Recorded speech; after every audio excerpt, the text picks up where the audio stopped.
کہ عقیدت ناز کرتی ہے، محبت ناز کرتی ہے، عقیدت ناز کرتی ہے، محبت ناز کرتی ہے، جب بھی میں قرآن پڑھتا ہوں تلاوت ناز کرتی ہے۔ صدارت کے لیے یہ تو بہت سے نام آئے تھے، لیکن جناب حضرت مولانا مسعود صاحب پر صدارت ناز کرتی ہے۔ آئیے میں اس عظیم شخصیت کی چوکٹ پہ قدم رکھتا ہوں اور میں مقدمانہ ان سے گزارش اور درخواست کرتا ہوں کہ حضرت والا تشریف لائیں، جن کے دلوں کے اندر یہ چیز موجود ہے اور جو کوشاں ہے کہ ہمارے سماج سے کیسے سماج کی برائیوں کا خاتمہ ہو جائے، جس شخصیت کے اندر یہ جذبہ اور طلب موجود ہے کہ اس معاشرے کے سارے لوگ کیسے دین پر چلنے والے بن جائے، انہی سارے پیغامات کے ساتھ ہمارے درمیان جناب حضرت مولانا مسعود احمد صاحب قاسمی موجود ہیں۔ میں ان سے گزارش کروں گا کہ تیری ایک ٹائی ہر ایک رنگ میں چھائی ہے اور یہ سارا مجمع تیرے جلووں کا تماشائی ہے۔ اے بلبل شیدا تو نے سنا ہے حسد کر، اب جگر تھام کے بیٹھو، صدر محترم کی باری آئی ہے۔ الحمدللہ وحدہ والصلاة والسلام على من لا نبی بعدہ، اما بعد، قال الله تبارك وتعالى في القرآن المجيد والفرقان الحميد: أعوذ بالله من الشيطان الرجيم، بسم الله الرحمن الرحيم، يا أيها الناس اتقوا ربكم إن زلزلة الساعة شيء عظيم، صدق الله العظيم وهو أصدق القائلين۔ کبھی کچھ درد رہتا ہے، کبھی کچھ سوز رہتا ہے، کبھی کچھ درد رہتا ہے، کبھی کچھ سوز رہتا ہے، ہمارے دل پہ صدمہ ایک نہ ایک ہر روز رہتا ہے۔ اسٹیج پہ رونق افروز معزز موقر علماء کرام اور سامنے تشریف فرما قابل احترام سامعین کرام و پردہ نشین خواتین ملت اسلامیہ کی مائیں، بہنوں اور بیٹیوں، الحمدللہ آپ کے سامنے انتہائی قیمتی بیانات ہو چکے ہیں۔ ہم اور آپ اگر اس پر عمل پیرا ہوں تو ہماری کامیابی کے لیے یہ کافی ہے۔ اس لیے میں آپ کے سامنے کوئی بیان یا خطاب کرنے کے لیے نہیں بیٹھا ہوں، بلکہ میں آپ کے سامنے اپنے دل کے ایک درد کو اور ایک فکر کو بیان کرنا چاہتا ہوں۔ وہ درد کیا ہے، وہ فکر کیا ہے؟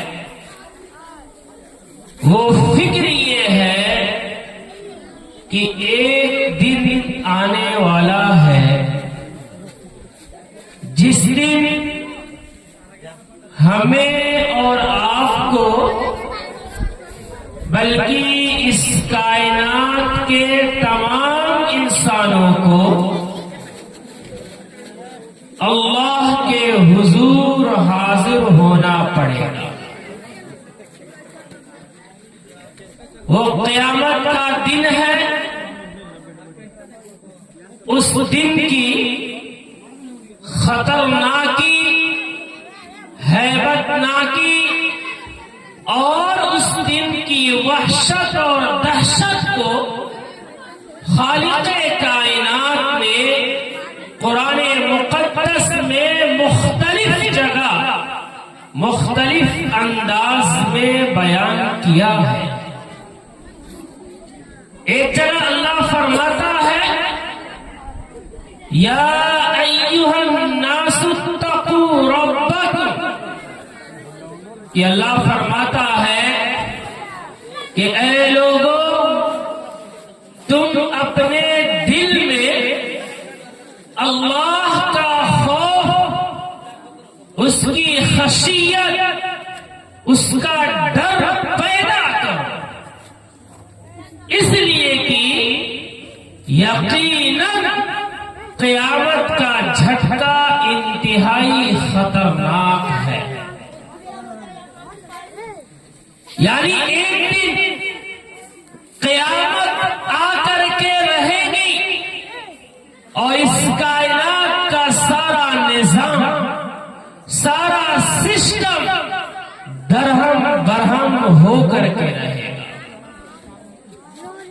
اور ہم اور آپ خواہ اللہ کو مانتے ہو یا اللہ کو نہیں مانتے ہو، اپنے رب کے حضور حاضر ہو کر کے رہیں گے۔ اس دن کی خطرناکی، اس دن کی ہیبت ناکی کو قرآن مقدس میں اللہ بیان کرتا ہے اور فرماتا ہے کہ یوم ترونہا تذہل کل مرضعۃ عما ارضعت وتضع کل ذات حمل حملها وترى الناس سکارى وما هم بسکارى ولكن عذاب اللہ شدید۔ ذرا سنیے کہ اللہ فرماتا ہے کہ اے مخاطب، اے پیغمبر، آپ قیامت کی دن کی سختی، قیامت کے دن کی ہیبت ناکی اور اس کی دہشت کو دیکھیں گے کہ دودھ پلانے والی مائیں اپنے دودھ پیتے بچوں کو فراموش کر جائیں گی۔ ایک ماں کے نزدیک، ایک خاتون کے نزدیک، اس کے خاوند، اس کے سر تاج سے بڑا محبوب اگر کوئی ہوتا ہے تو اس کی اولاد ہوتی ہے، لیکن قیامت کا خوف ایسا ہوگا، قیامت کا منظر اتنا مہیب اور خطرناک ہوگا کہ دودھ پلانے والی مائیں اپنے شیر خوار بچوں کو بھلا بیٹھیں گی، اور حاملہ عورتیں جن کے پیٹ میں بچے ہوں گے، وَتَضَعُ كُلُّ ذَاتِ حَمْلٍ حَمْلَهَا، یہ اللہ کہتا ہے کہ حاملہ عورتیں جن کے پیٹ میں بچے ہوں گے، 9 مہینہ سے پہلے ہی مارے ڈر، خوف اور دہشت کے اپنے بچوں کو جنم دے بیٹھے گی۔ اور انسانوں کا حال کیا ہوگا؟ اللہ فرماتا ہے وَتَرَى النَّاسَ سُكَارَى وَمَا هُمْ بِسُكَارَى وَلَكِنَّ عَذَابَ اللَّهِ شَدِيدٌ۔ کہ مخاطب آپ انسانوں کو دیکھیں گے کہ لوگ مدہوش، بے ہوش ہوں گے، گر پڑ رہے ہوں گے، ایسا محسوس ہو رہا ہوگا کہ لوگوں نے نشے کی ٹکیا کھا لی ہے یا نشیلی کوئی انجیکشن لے لیا ہے، لیکن بات ایسی نہیں ہوگی، بلکہ اللہ کا عذاب ہی اتنا سخت ہوگا کہ کوئی اس کی تاب ہی نہیں لا سکے گا۔ آقا نامدار جناب محمد رسول اللہ صلی اللہ علیہ وسلم فرماتے ہیں کہ یہ سورج جو آج سینکڑوں اور ہزاروں میل دور ہے، لیکن پھر بھی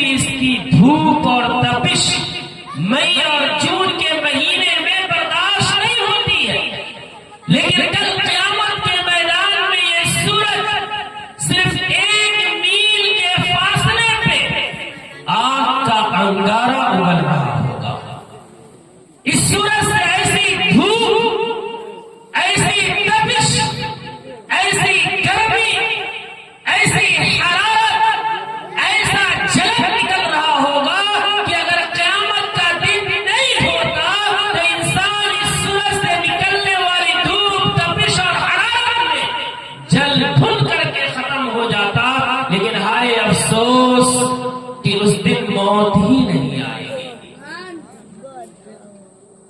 اور یہ قیامت کا دن جس میں دھوپ ہوگی، تپش ہوگی، گرمی ہوگی، حرارت ہوگی، جلن ہوگا، یہ صرف ایک دن میں ختم نہیں ہوگا، یہ کتنا لمبا اور کتنا طویل ہوگا۔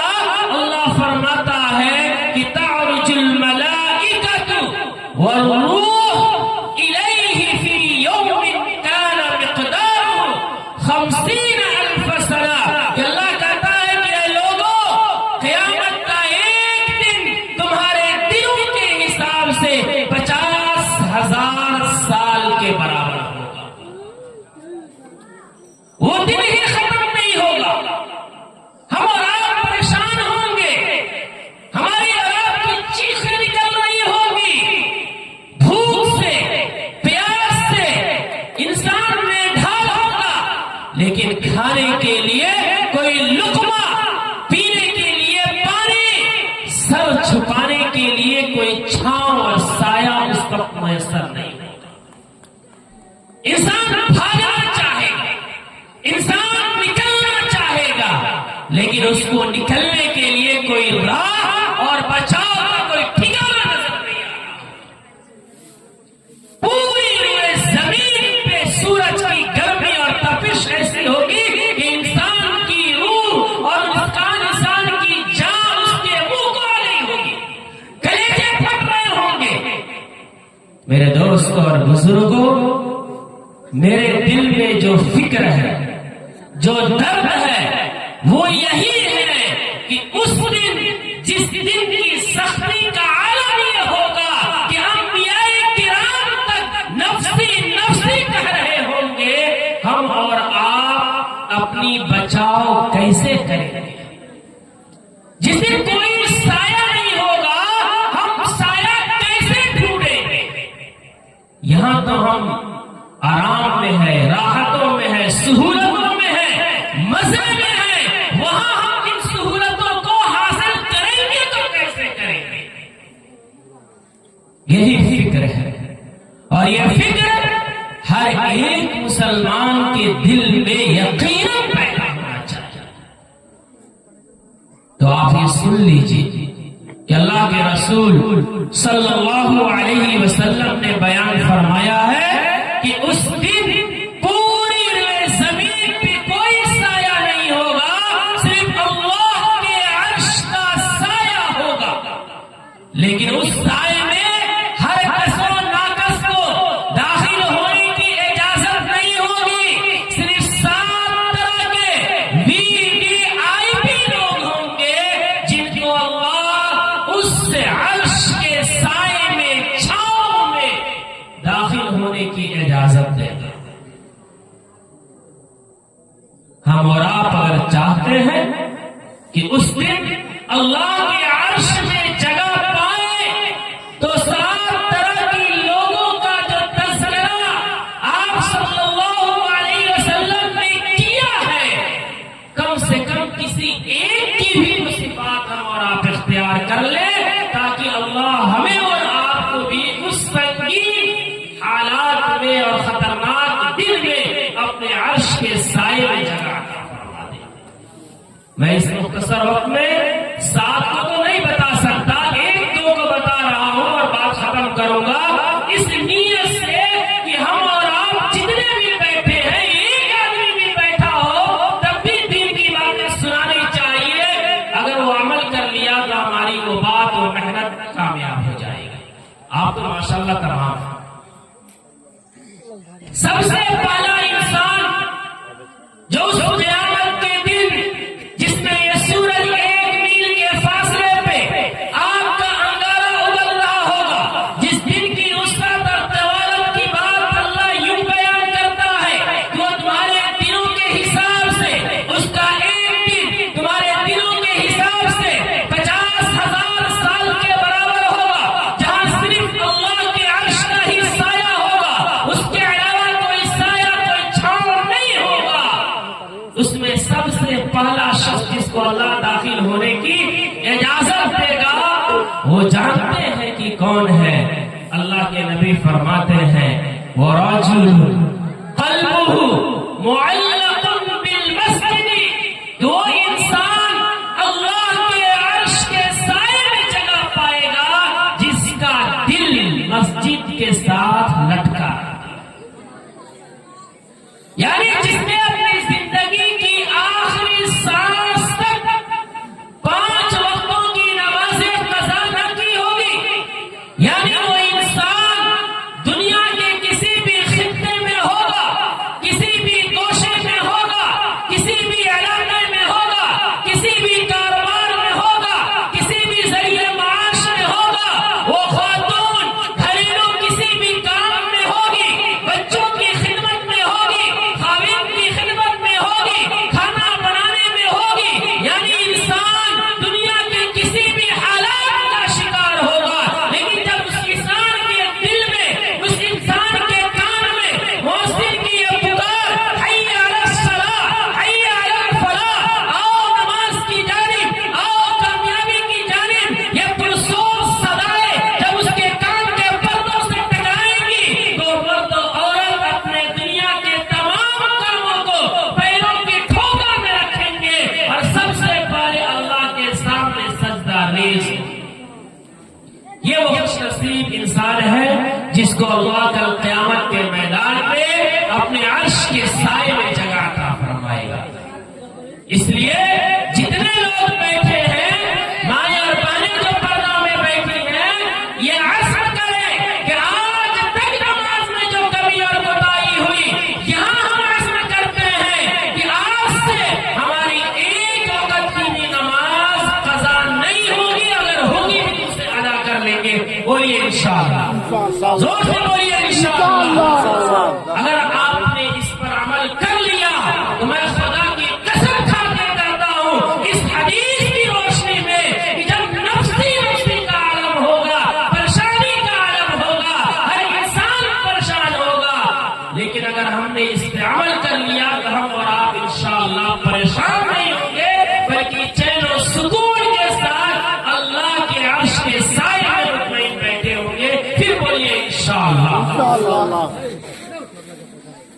یہ پہلا انسان ہے. دوسرا انسان جو اللہ کے عرش کے سائے میں جگہ پائے گا وہ کون ہوگا؟ اللہ کے رسول صلی اللہ علیہ وسلم فرماتے ہیں کہ وَرَجُلٌ دَعَتْهُ امْرَأَةٌ ذَاتُ حَسَبٍ وَجَمَالٍ فَقَالَ إِنِّي أَخَافُ اللَّهَ.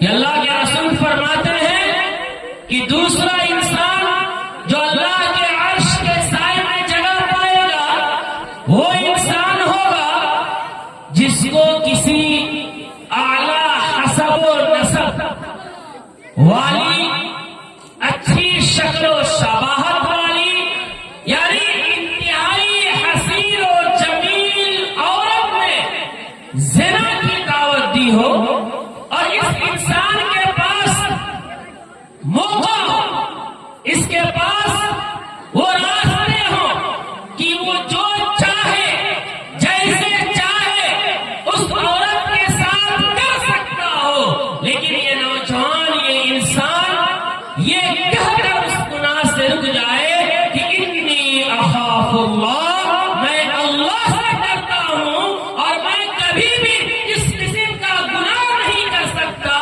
اللہ کہتا ہے کہ تم میرے ڈر سے گناہ کا کرنا چھوڑو، میں کل قیامت کے میدان میں تمہیں اپنے عرش کے سائے میں جگہ دوں.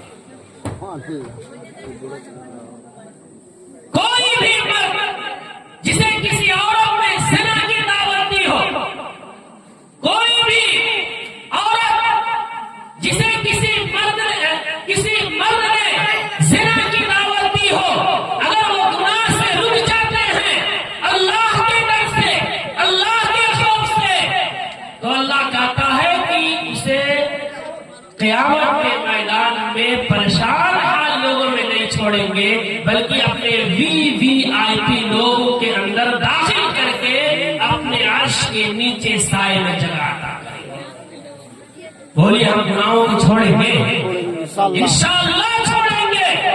یہ تھوڑی سی لذت ہے، یہ وقتی لذت ہے. میرے بھائیوں، میری بہنوں، سنو، یہ زنا اور دوسروں سے ناجائز رشتے، اس کی لذت صرف چند منٹوں کی ہوتی ہے، لیکن اس کا گناہ ہمیشہ باقی رہنے والا ہوتا ہے. حلال طریقے ہمارے پاس ہیں. اگر مرد ہے تو اپنی بیوی سے خواہشیں پوری کرے، شادی نہیں ہوئی تو شادی کرے، ایک سے کام نہیں چلتا، چار چار کرے. اگر عورت ہے، اگر اس میں خواہش نفس ہے، شادی نہیں ہوئی تو اپنے گھر والوں کو بولے، کھل کے بولے، کوئی مذاکرہ نہیں ہے. لیکن خدا کے واسطے حدود الہی کو پار کر کے زنا جیسے امور کو ہرگز انجام نہ دیں. آج یہ گناہ رہ ہی نہیں گیا. ہماری نئی نسلوں کو دیکھیں، ہماری بہن اور بیٹیوں کو دیکھیں، آنکھیں پھٹ جاتی ہیں. ایک ایک ہوٹل سے 40 برقع پوش خاتون کو کھینچ کر کے پولیس باہر نکالتی ہے تو زنا کے کام میں ملوث ہو رہی ہوتی ہے. ہماری نئی نسل ایک دوسرے سے فخر کرتے نظر آتی ہے کہ میری اتنی گرل فرینڈ ہے، اتنی لڑکیوں سے دوستی ہے، اتنی لڑکیوں سے رشتے ہیں. لڑکیاں بھی کہتے نظر آتی ہے، بلکہ شادی شدہ لوگ بھی ان چیزوں میں ملوث نظر آتے ہیں. میرے دوستوں اور بزرگوں، یہ زنا کا گناہ اتنا سنگین گناہ ہے کہ حضرت ابو ہریرہ رضی اللہ تعالی عنہ بیان کرتے ہیں کہ اگر کوئی مرد اور عورت جب زنا کرتے ہیں تو ان کے دل سے ایمان نکل کر کے آسمان و زمین کے بیچ میں سائبان کی طرح معلق رہتا ہے. جب تک وہ زنا سے باز نہ آ جائے، زنا سے رک نہ جائے یا زنا سے فارغ نہ ہو جائے، تب تک اس کا ایمان لوٹ کے اس کے پاس نہیں آتا. اس کا مطلب یہ ہے کہ جب کوئی مرد یا عورت جب زنا کرتے ہیں، منہ کالا کرتے ہیں، تو جتنے دیر اس عمل میں وہ ملوث ہوتے ہیں، اتنے دیر وہ کفر پہ باقی رہتے ہیں، ایمان نہیں آتا. ذرا سوچیں کہ اگر اسی حالت میں موت آ گئی تو پھر وہ جنت میں جائیں گے یا جہنم میں جائیں گے؟ اس لیے میرے دوستوں اور بزرگوں، پاک قانونی اختیار کرے. میرے بھائی اور بہنیں، اپنی عزت کی حفاظت کرے، نئی نسلیں اپنے آبرو کی حفاظت کرے، حرام طریقوں سے اپنی خواہشات کی تکمیل کرے، حرام طریقوں سے نہیں. اس لیے کہ یہ زنا کا گناہ ایسا گناہ ہے کہ اس گناہ کی سزا اللہ آخرت میں دے گا ہی دے گا، لیکن دنیا میں بھی اس گناہ کی سزا اللہ دیتا ہے. قرآن میں اللہ نے فرما دیا، وَمَنْ أَعْرَضَ عَنْ ذِكْرِي فَإِنَّ لَهُ مَعِيشَةً ضَنْكًا، کہ اللہ کہتا ہے کہ جو میری نصیحت کو اتنے سمجھانے کے بعد جو اس گناہ سے باز نہیں آتا ہے، ہم اس کے لیے دنیا میں ہی قیامت سے پہلے اس کی زندگی کو قیامت بنا دیتے ہیں، دن بنا دیتے ہیں. پھر وہ مختلف حالات کا شکار ہوتا ہے. گھریلو حالات آتے ہیں، مال کی تنگی آتی ہے، کاروبار نہیں چلتے ہیں، بے روزگار ہو جاتا ہے اور مارے پھرتا ہے.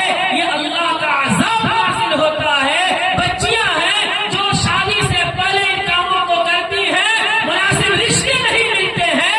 لڑکے ہیں جو شادی سے پہلے ان گناہوں کو کر رہے ہوتے ہیں، ان کو پاک دامن لڑکیاں نہیں ملتی.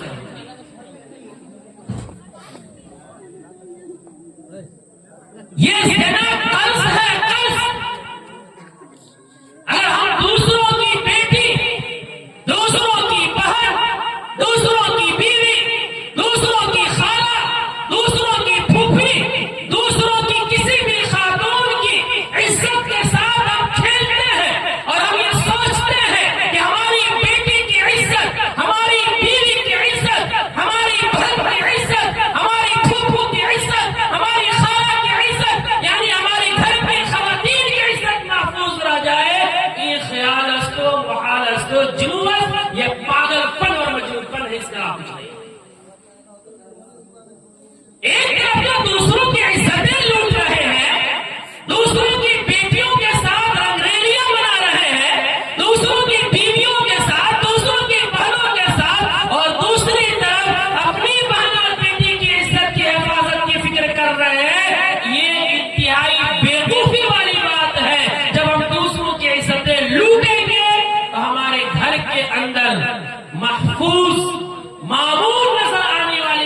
اور بہنوں کی بھی عزتیں لوٹی جائیں گی. ایک صحابی رسول حضرت ابو امامہ رضی اللہ تعالیٰ بیان فرماتے ہیں کہ ایک صحابی رسول آپ صلی اللہ علیہ وسلم کی خدمت میں، صحابی ایک نوجوان آپ صلی اللہ علیہ وسلم کی خدمت میں حاضر ہوئے اور انہوں نے کہا کہ اے اللہ کے رسول، صحابی تھے، اے اللہ کے رسول مجھے زنا کی اجازت دے دی جائے.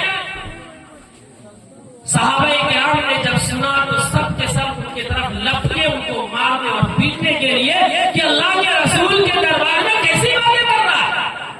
لیکن آپ صلی اللہ علیہ وسلم نے انہیں منع کیا اور انہیں قریب بیٹھایا اور کہا کہ بتاؤ تم زنا کی اجازت مانگتے ہو تمہاری ماں کے ساتھ، تمہاری بیٹی کے ساتھ، تمہاری خالہ کے ساتھ، تمہاری پھپھو کے ساتھ، تمہاری بہن کے ساتھ اگر کوئی زنا کرنا چاہے تو تم اسے برداشت کرو گے؟ اس شخص نے کہا کہ فداء ابی و امی، کہ میرے ماں اور باپ آپ پر قربان ہو. اے اللہ کے رسول میں ہرگز یہ برداشت نہیں کر سکتا کہ میرے گھر کی عورتوں پہ کوئی انگلی اٹھائے. اللہ کے رسول نے فرمایا کہ جیسے تو برداشت نہیں کر سکتا ایسے دوسرا بھی نہیں برداشت کرتا کہ اس کے گھر کی کسی خاتون پہ کوئی انگلی اٹھائے. پھر جب حال یہ ہے کہ تم اپنے گھر کی عورتوں کی عزت کی حفاظت چاہتے ہو تو دوسروں کی عزتوں کی حفاظت کیوں نہیں کرتا؟ جب تو دوسروں کی نہیں کرے گا تو تو اپنے گھر کی عورتوں کو 70 پردوں میں بھی چھپا دو، 70 کمروں میں بھی بند کر دو. جب دوسروں کی عزتیں لوٹو گے تو تمہاری بہن اور بیٹیوں کی بھی عزتیں لوٹی جائیں گی اور ایسا ہوگا. اس لیے میرے دوستوں اور بزرگوں، اللہ کے رسول نے جو فرمایا کہ دوسرا وہ آدمی جو اللہ کے ڈر سے گناہوں کا کرنا چھوڑ دے اللہ اسے اپنے عرش کے سائے میں جگہ عطا فرمائے گا. اس لیے ہم یہ عزم کریں کہ انشاءاللہ آج تک اگر اس قسم کی کوئی گناہ یا جرم ہوا، ماں اور بہنیں بھی سن رہی ہے کہ ہم پکی سچی توبہ کر کے اٹھتے ہیں کہ دوبارہ ہم یہ کبھی جرم نہیں کریں گے. بولیے انشاءاللہ.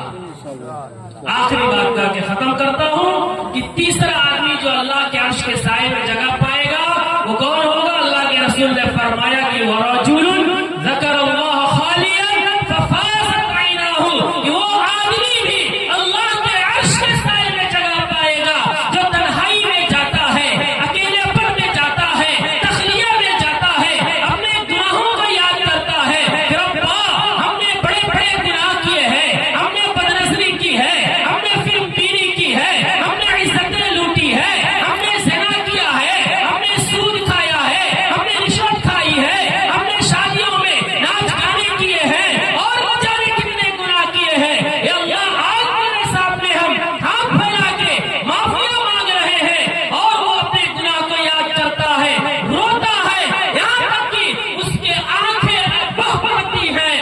اللہ کے رسول فرماتے ہیں کہ یہ خوش نصیب آدمی ہے، اللہ اسے بھی اپنے عرش کے سائے میں جگہ عطا فرمائے گا.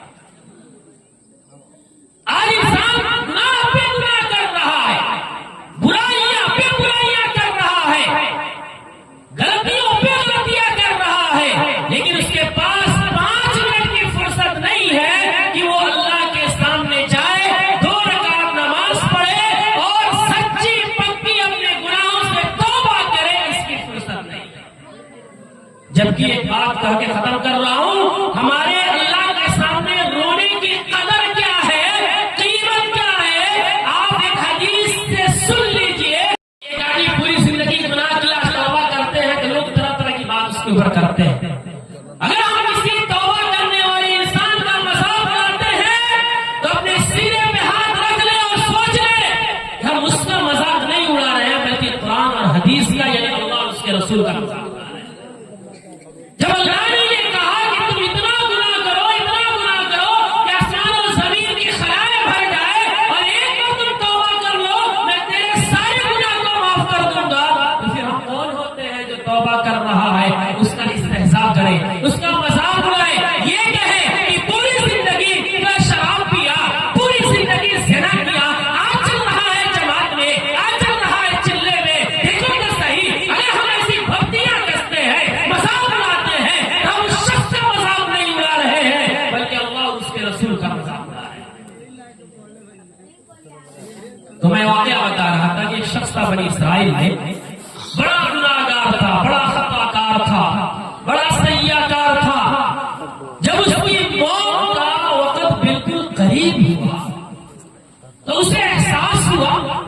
یار میں تو پوری زندگی گناہ ہی کیا ہوں، ہر قسم کے گناہ کیا، جو گناہ کر سکتا تھا وہ کروا رہا ہوں۔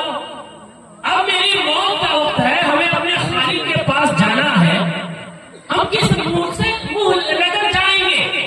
کیسے ہم اپنے رب کا سامنا کریں گے؟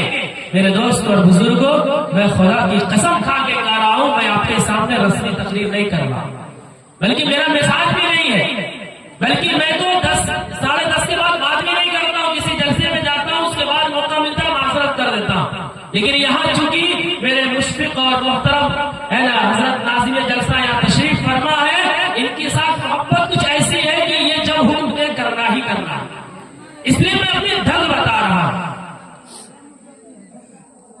تو اس درد کو سمجھیے، اللہ کرے کہ ہمیں اور آپ کو سمجھ آ جائے اور ہماری زندگی کی کایا پلٹ جائے۔ تو وہ شخص جو ہے احساس کیا کہ اب میں مروں گا، میرا حال تو بڑا خطرناک ہوگا، کیا کروں کہ اللہ کی گرفت میں پکڑ سے بچ جاؤں؟ وہ جاہل انسان تھا، اس نے اپنے بیٹوں کو بلایا اور بلا کر کے جو ہے، میں حدیث کی بات کروں، چھپ کے نہیں سنا رہا، اور غیر مسترد باتیں کہنا میری عادت بھی نہیں ہے الحمدللہ۔ تو اس نے اپنے بیٹوں کو بلایا اور بلا کر کے ان سے کہا کہ دیکھو بیٹو، تم خوب جانتے ہو کہ تمہارا باپ کتنا بڑا پاپی اور مجرم ہے، اب میں مرنے جا رہا ہوں اور مجھے اللہ کا ڈر ستا رہا ہے کہ ایک گناہ کا اللہ حساب لے گا تو میں کیا دوں گا، ایسا کرو کہ جب میں مر جاؤں تو میرے جسم کو زمین میں دفن نہ کرنا، کیونکہ وہ یہ سوچتا تھا کہ اگر مجھے دفن کیا گیا تو اللہ اٹھا لے گا، مجھے زندہ کر کے سوال کرے گا، اس لیے اس نے کہا کہ میرے جسم کو زمین میں دفن نہ کرنا، میرے جسم کو سمندر کے حوالے نہ کرنا، میرے جسم کو جنگلوں میں پھینک نہ دینا، بلکہ تم لوگ میرے جسم کو جلانا، جیسے ہمارے برادر وطن ہندو بھائی کرتے ہیں، میرے جسم کو جلا دینا، اور جلانے کے بعد جو راکھ ہوگی اس راکھ کو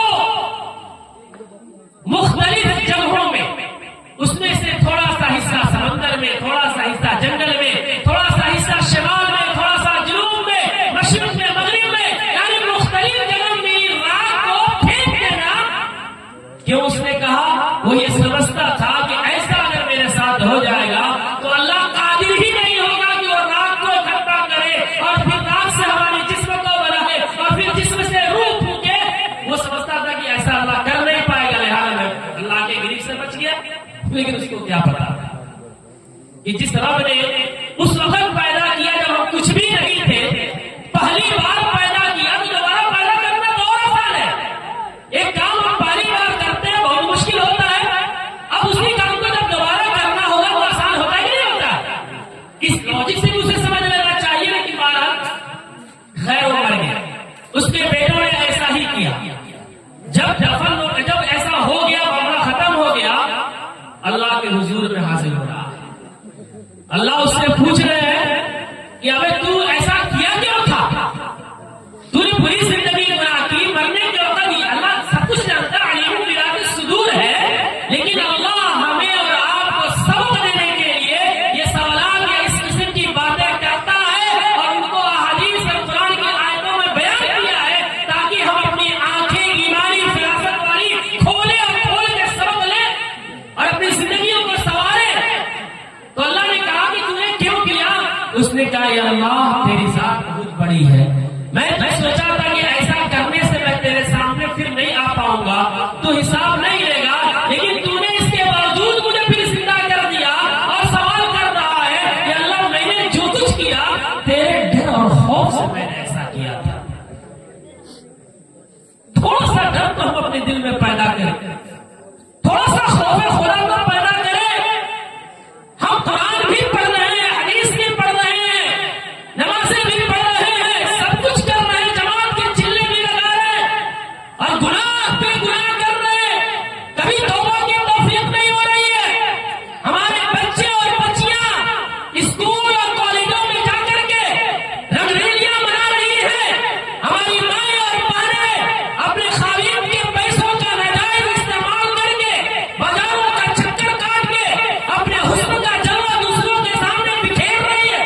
اور ہمیں ان سے توبہ کرانے اور سنوارنے کی فکر بھی نہیں ہو رہی. ذرا سوچیں تو صحیح. تو اللہ نے کہا اے فرشتوں تم گوار ہو جس بندے کے دل میں میرا حقیقی ڈر پیدا ہو گیا میری عزت اور جلال کی قسم میں اسے عذاب نہیں دے سکتا. جاؤ میں نے اسے معاف کر دیا. میرے دوستوں اور بزرگوں اللہ کی ذات بڑی رحمت والی ہے بڑا کریم ہے. انسان گناہ کرتا ہے فرشتے کہتے ہیں رب میں لکھوں اللہ کا رب ہو سکتا ہے میرا بندہ توبہ کر لے لیکن ہم ہیں اتنے جریح اور ہم ہیں اتنے پتھر دل کہ گناہ پہ گناہ کر کے کبھی توبہ بھی نہیں کر پاتے. مجبور ہو کے فرشتے ہمارے اس گناہ کو نوٹ کر دیتے ہیں. اس لیے کم سے کم آخری بات کر کے ختم کر رہا ہوں جتنے لوگ بیٹھے میرے مائیں اور بانے جو سن رہی ہے خدا کے واسطے کم سے کم اس بات کا عزم لے کے آپ چلے جائیں. میں خود لے کے چل رہا ہوں کہ زندگی میں کبھی بھی کوئی گناہ ہوا چھوٹا یا بڑا فوراً اللہ کے سامنے ہم توبہ کریں گے. بولیے انشاءاللہ. ہم اللہ بول دیجیے سب ہاتھ اٹھائیے کہ زندگی میں کوئی گناہ ہوا کبھی بھی ہوا کتنا بڑا گناہ ہوا 100 بار گناہ ہوا 100 بار توبہ کریں گے لیکن بغیر توبہ کے نہیں رہیں گے انشاءاللہ. ایسا اگر ہم کر لیں گے نا کیا مزہ آئے گا. جتنے مزے سے یہاں بیٹھے ہیں اس سے زیادہ مزے سے انشاءاللہ ہم لوگ جنت میں ہوں گے اور ہوں گے انشاءاللہ. اللہ عمل کی توفیق عطا فرمائے. اللہ آپ تمام کو جزا خیر عطا فرمائے. آپ لوگوں نے میری باتیں سنی. اللہ ہم سب کو کہنے سننے زیادہ عمل کی توفیق عطا فرمائے. وآخر دعوانا الحمدللہ رب العالمین. جزاک اللہ. الحمدللہ سے مجمع میں بیٹھے ہوئے سامعین کے موڈ اور مزاج کے اعتبار سے بہت ہی خوبصورت اور قیمتی بات وقت کی اہم ضرورت کے ساتھ ہمارے درمیان صدر اجلاس جناب حضرت مولانا مسعود عالم صاحب قاسمی نے اپنے باتوں سے ہم تمام سامعین کو خطاب فرمایا. دلوں کو جھنجھوڑنے والی باتیں آخرت کو یاد کرانے والی باتیں اللہ اور اللہ کے رسول کی باتوں پر عمل کرنے والی باتوں کے ساتھ ہمارے درمیان میں ہوئے گفتگو تھی. میں حضرت والا کا بہت شکر گزار ہوں کہ آپ نے اتنی قیمتی باتوں سے ہم تمام سامعین کو نوازا. اللہ سے دعا کریں کہ اللہ تعالیٰ ہم تمام لوگوں کو ان باتوں پر عمل کرنے کی توفیق عطا فرمائے.